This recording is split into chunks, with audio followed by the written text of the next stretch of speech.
ধর্মের কানুন হইল মুসলমানদের কাছে অগ্রাধিকার, সুতরাং আমার জমিনে আগে বানিয়ে দিত, ইহুদির জমিনে পরে বানিয়ে দিত। বলতেছে এই বিচার নিয়ে কোনো জায়গায় গেছনি? বলছে প্রথমে গেছি আবু বকরের কাছে। বলে আমার আবু বকর ভাই কি বলছে? বলছে আবু বকর বলছে উঁচা জমিনে আগে বানিয়ে দিতে হইব। এরপরে আর কোনো জায়গায় গেছনি? বলতেছে আমার নবীর কাছে গেছিলাম, যাওয়ার পরে কি রায় দিছে বলো দয়াল নবী? বলতেছে আবু বকরের রায়, নবীজির রায় এক রায়। বলতেছে এখন তোমার কি রায় পছন্দ হইছে না? বলে ভাই কেমনে পছন্দ হইব, আমি তো মুসলমান, সে তো ইহুদি, সে তো বিধর্মী, সে তো আমার ধর্মের সঙ্গে মিল নাই।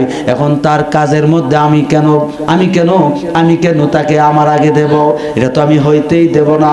এই জন্য আপনার কাছে আসছি ও ভাই উমর, আপনি সঠিক বিচারটা করে দেন, মুসলমানের পক্ষে রায়টা দেন, আমার জমিনে যেন আগে পানি দেয়।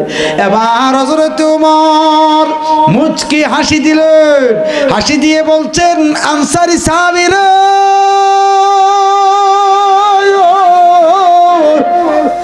ও আনসারী সাহাবী, তোমরা দুইজনে তো ভালো একটা বিচার লই আইছো, এত সুন্দর একটা বিচার লইছো, যেই বিচার নবীজি করছে তোমার পছন্দ হইছে না, আবু বকর করছে তোমার পছন্দ হইছে না, আইসো মোরের কাছে পছন্দ করার লাইগা, পছন্দের জন্য নবীর অর্থাৎ উমরের কাছে আইসো, তোমার তো বিচারটা করাই লাগবো, না করে তো পারতাম না রে আনসারী সাহাবী, তোমরা এই উঠানে দাঁড়াও, আমি বিচারের অস্ত্রটা লই আই। এবার তিনি ভিতরে গেলেন, তলোয়ারটা সঙ্গে করে নিয়ে বাহির আসলেন। আয়েশা বলতেছে এই ইহুদি তুই আলাদা হ। আনসারী সাহাবী খুব খুশি, আজগা ইহুদির কল্লা থাকবে না। এবার যখন ইহুদি আলাদা হইল রে, হযরতে ওমর ফারুক আযম রাদিয়াল্লাহু তাআলা আনহু তিনি আনসারী সাহাবীর সামনে গেলেন, অর্থাৎ বরাবর হইলেন।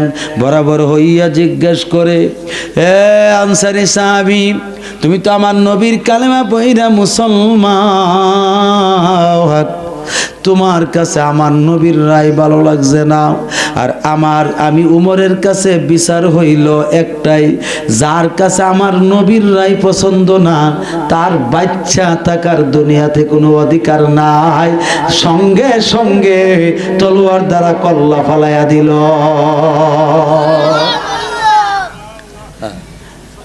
কিন্তু আজকের জমিনে যদি এই বিচার করত, নবীর বিরুদ্ধে আচরণ যারা করে তাদের বিচার যদি ওমরের মতো করত, নবীর বিরোধিতা করতে পারত নি?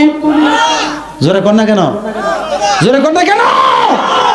নবীজির বিরোধিতা করতে পারত? কিন্তু আজকে নবীজির বিরুদ্ধে আচরণ করতেছে, বিচার করুন না নাই।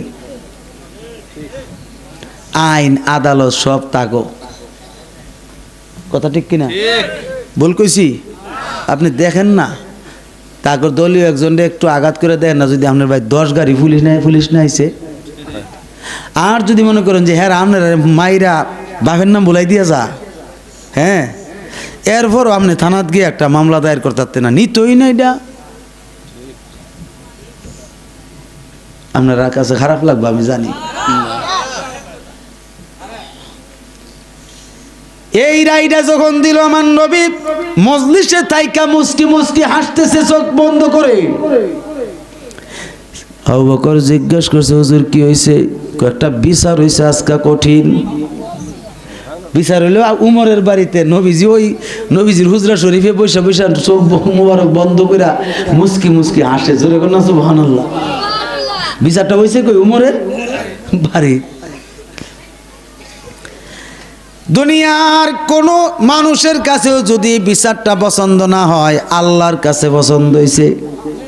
এই জন্য আল্লাহ আয়াত নাজিল করছে, এখানে কোরআন শরীফ আমি খুলে রাখছি, আয়াত নাজিল করছে, ফালা ওয়া রাব্বিকা লা ইউমিনুনা হাত্তা ইউহাক্কিমুকা ফীমা শাজারা বাইনাহুম সুম্মা লা ইয়াজিদু في أنفسهم حرجا مما قضيت ويسلموا تسليما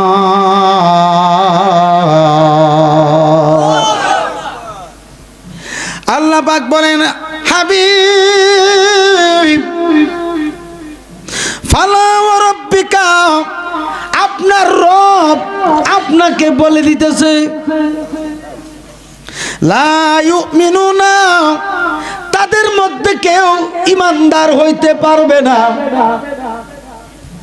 ততক্ষণ পর্যন্ত হাত্তা ইউহাক্কিমুকা ফীমা শাজারা বাইনাহুম যাদের মধ্যে একজন আরেকজনের ব্যাপারে কিয়ামত পর্যন্ত আপনার কোনো রায় আপনার কোনো বিচার তারা মানবে না অর্থাৎ আপনাকে যতক্ষণ পর্যন্ত ইহকালের বিচারক পরকালের বিচারক না মানবে ততক্ষণ পর্যন্ত তারা ঈমানদার থাকতে পারবে না মুমিন থাকতে পারবে না যতক্ষণ পর্যন্ত আপনি রাসূলকে দুনিয়া এবং আখিরাত উভয়কালের একজন বিচারক না মানবে সুবহানাল্লাহ বলেন না কেন ঠিক কি না দুনিয়া এবং আখিরাতের জীবনে যদি কেউ বিচারক না মানে তাইলে ব্যক্তিরা মুমিন থাকবে না কার কথা জোরে কোন কার কথা আল্লাহ আদেশ করছেন এই জন্য বলেন সুম্মা লা ইয়াজিদু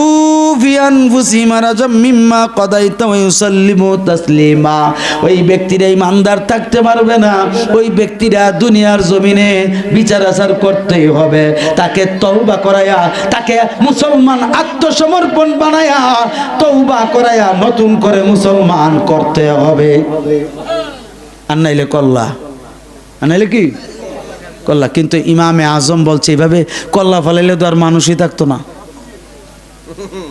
তাইলে ইমামে আজমের রায় মানো লাগবো কি না কথা কো না লাগবো কি না তো ইমামে আজমের মত হইল কি না কল্লা ফালান যেত না তার বিচার করো তারে তৌবা করাও তৌবার সুযোগ আছে কারণ তৌবার দরজা কিয়ামত পর্যন্ত জোরে কোন আরে তৌবার দরজা কিয়ামত পর্যন্ত কি খোলা আপনি অন্যায় করবেন আমার অন্যায় হয়ে যাবে শয়তান যেহেতু আছে জিন্দা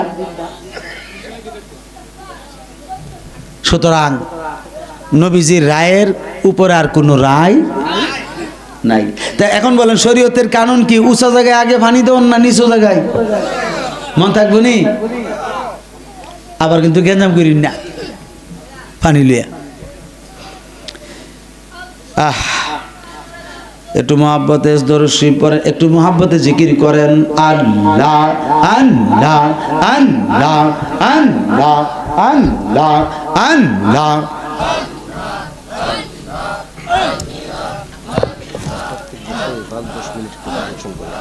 আল্লাহ আল্লাহ আল্লাহ আল্লাহ আল্লাহ আল্লাহ আল্লাহ আল্লাহ